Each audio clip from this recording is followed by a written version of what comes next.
மத்திய அரசு ஊழியர்களுக்கான அகவிலைப்படி 55 விழுக்காடாக உயர்ந்துள்ளது. இதனால் பலனடைவது யார்? இந்த தொகுப்பில் பார்க்கலாம்.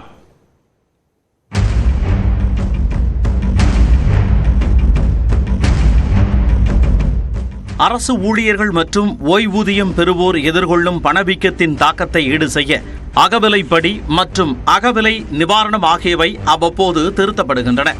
கடந்த ஆண்டு ஜூலையில் இந்த அகவிலைப்படியானது 50 விழுக்காட்டில் இருந்து 53 விழுக்காடாக கடந்த ஆண்டு உயர்த்தப்பட்டது. இந்த சூழலில் அதனை மேலும் அதிகரிப்பது உள்ளிட்ட அம்சங்கள் குறித்து மத்திய அமைச்சரவை கூட்டத்தில் விவாதிக்கப்பட்டது. பிரதமர் நரேந்திர மோடி தலைமையில் நடைபெற்ற அமைச்சரவை கூட்டத்தில் மத்திய அரசு ஊழியர்களுக்கான அகவிலைப்படியை உயர்த்த 7வது ஊதியக்குழு பரிந்துரை ஏற்கப்பட்டு 2 விழுக்காடு உயர்த்தி 55% உயர்த்த ஒப்புதல் அளிக்கப்பட்டது.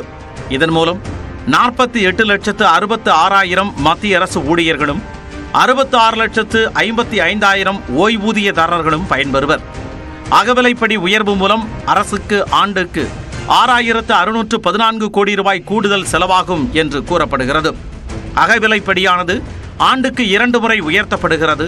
ஒவ்வொரு 10 ஆண்டுகளுக்கும் ஒரு முறை ஊதிய கமிஷன் பரிந்துரைகளை அளித்து வரும் நிலையில் அதன் அடிப்படையிலேயே மத்திய அரசு ஊழியர்களுக்கான அடிப்படை சம்பளம் மாற்றி அமைக்கப்பட்டு வருகிறது. 3 முதல் 4 விழுக்காடு உயர்த்தப்படும் என்று அரசு ஊழியர்கள் எதிர்பார்த்த நிலையில் நேற்றைய அமைச்சரவை கூட்டத்தில் 2 விழுக்காடு அகவிலைப்படி உயர்த்தப்பட்டுள்ளது மத்திய அரசு ஊழியர்களை ஏமாற்றமடைய செய்துள்ளது. ஜனவரி 1ஆம் தேதி முதல் முன் தேதியிட்டு அரசு ஊழியர்களுக்கு வழங்கப்பட உள்ள அகவிலைப்படி 3 மாதங்களுக்கும் சேர்த்து ஏப்ரல் மாதம் வழங்கப்பட இருக்கிறது.